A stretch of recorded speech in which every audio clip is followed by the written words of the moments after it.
Vande Bharat express कुछ ही समय में आ रही है। पंतप्रधान नरेंद्र मोदी यांनी हिरवा झेंडा दाखवून 3 वंदे भारत एक्सप्रेस ट्रेन महाराष्ट्राला भेट दिल्या आहेत।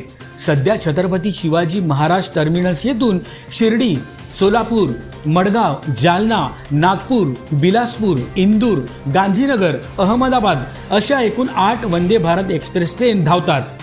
त्यात भर पडून आजपासून पुणे ते कोल्हापूर अशी पहिली, तर पुणे ते हुबळी अशी दुसरी, आणि नागपूर ते सिकंदराबाद ही तिसरी अशा 3 वंदे भारत एक्सप्रेस ट्रेन सुरू केल्या आहेत। यामुळे या मार्गावरील प्रवाशांना अधिक आरामदायी व गतिमान प्रवास करता येणार आहे।